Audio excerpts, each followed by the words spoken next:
শিক্ষার্থীরা, তোমরা যারা আমার ক্লাস পছন্দ করো তোমাদের প্রতি ছোট্ট একটি অনুরোধ। বেলাল হোসেন নামে আমার এই নতুন চ্যানেলটি তোমরা সাবস্ক্রাইব করে রাখবে।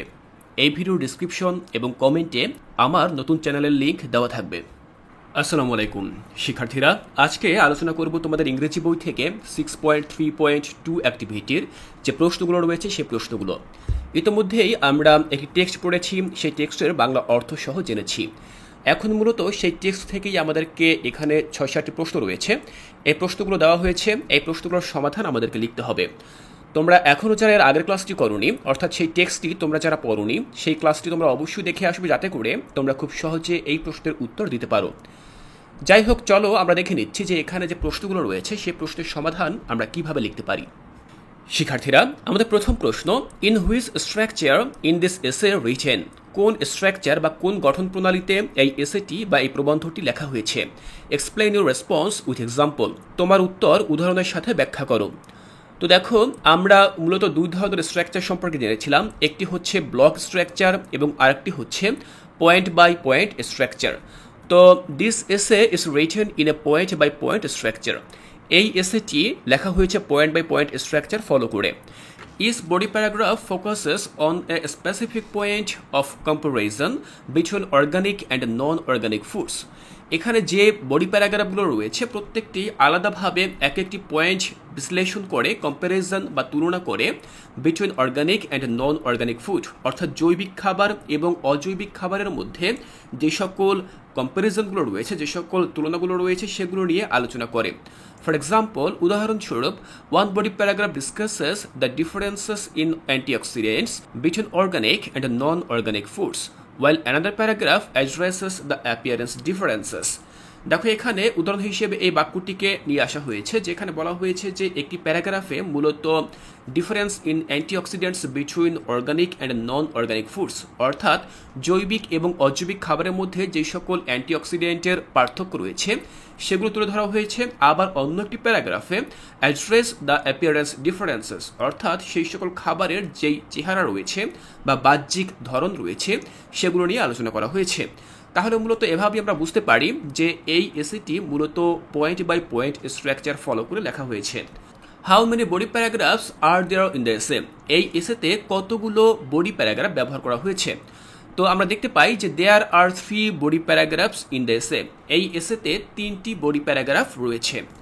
সি জানতে চাওয়া হয়েছে, what are the points of comparison the writer has used in the essay, এই এসেতে লেখক কম্প্যারিজন করার জন্য বা তুলনা করার জন্য কোন পয়েন্টগুলো ব্যবহার করেছেন। তো দেখো, আমরা যে পয়েন্টগুলো উল্লেখ করতে পারি সেগুলো হচ্ছে, প্রথমত নিউট্রিশনাল কন্টেন্ট, যার মধ্যে রয়েছে অ্যান্টিঅক্সিডেন্ট এবং মাইক্রোনিউট্রিয়েন্টস। এরপর রয়েছে প্রেজেন্স অফ টক্সিক সাবস্ট্যান্স, যেমন পেস্টিসাইড এবং ক্যাডমিয়াম। এরপর রয়েছে অ্যাপিয়ারেন্স ডিফারেন্সেস, এবং সবশেষে ব্যবহার করা হয়েছে নিউট্রিশনাল বেনিফিটস, যেমন ওমেগা-3 ফ্যাটি অ্যাসিড, এগুলো। তো এই সকল পয়েন্টগুলো মূলত লেখক এখানে কম্প্যারিজন হিসেবে ব্যবহার করেছেন।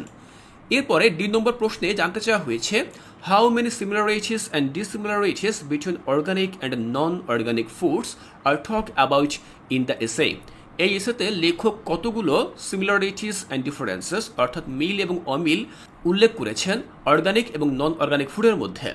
তো দেখো, আমরা অ্যান্সার লিখতে পারি, দেয়ার আর 3 similarities and 3 differences between organic and non-organic foods discussed in the essay.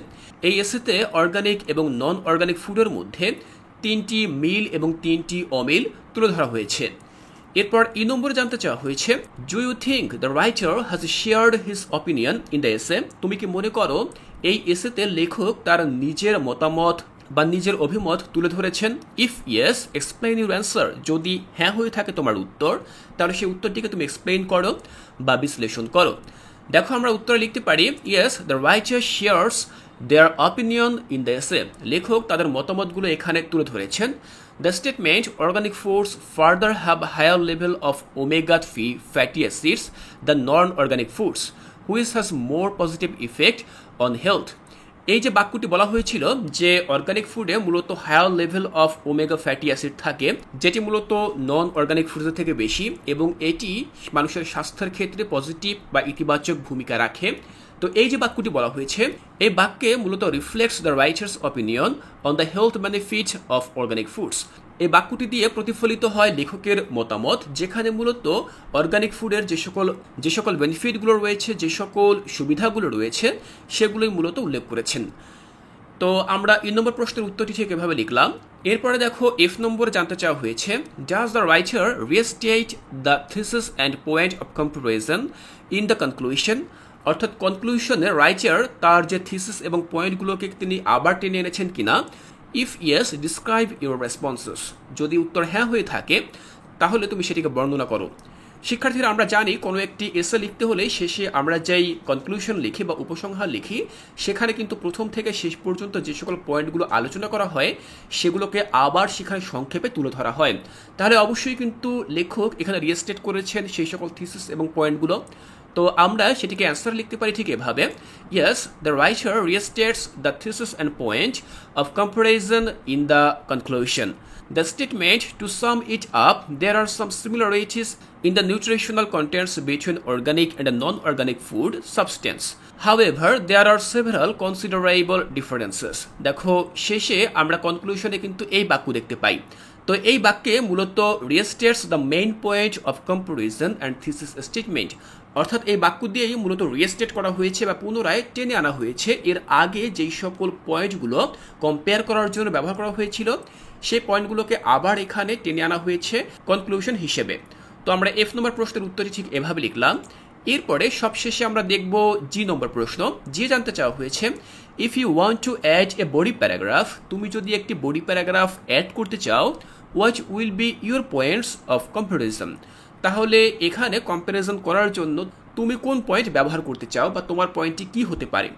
তো শিক্ষার্থীরা আমরা তো একটি পূর্ণাঙ্গ এসে আমাদের মূল বই থেকে পড়েছি অর্গানিক ফুড এবং নন অর্গানিক ফুড এই বিষয়টি নিয়ে। তো এখন বলা হয়েছে এই এসেতে যদি তোমাকে কোনো একটি বডি প্যারাগ্রাফ যুক্ত করতে বলা হয় বা তুমি যদি চাও কোনো একটি বডি প্যারাগ্রাফ এখানে যুক্ত করবে, তাহলে সেখানে তোমার পয়েন্ট কি হতে পারে। তো দেখো অ্যান্সারে আমি লিখেছি, if I were to add a body paragraph, যদি আমি একটি বডি প্যারাগ্রাফ সেখানে ইউজ করতাম বা যুক্ত করতাম, I might compare the environmental impact of organic and non-organic farming practices. আমি সেখানে এনভায়রনমেন্টাল ইম্প্যাক্ট অর্থাৎ অর্গানিক এবং নন অর্গানিক ফার্মিং এই যে প্র্যাকটিস রয়েছে, এগুলো যে চাষাবাদ করা হয়, সেখানে আমি এনভায়রনমেন্টাল ইম্প্যাক্ট বা পরিবেশগত যে প্রভাব রয়েছে সেটিকে আমি কম্পেয়ার করার চেষ্টা করতাম, including factors such as soil health, water uses and biodiversity conservation.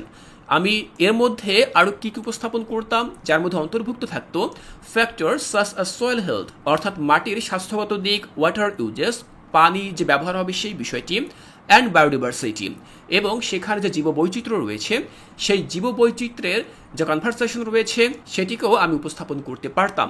তাহলে দেখলাম যে আমাকে যদি একটি বডি প্যারাগ্রাফ এখানে যুক্ত করার সুযোগ দেওয়া হয় তাহলে আমি এই বিষয়গুলো উপস্থাপন করতে পারতাম।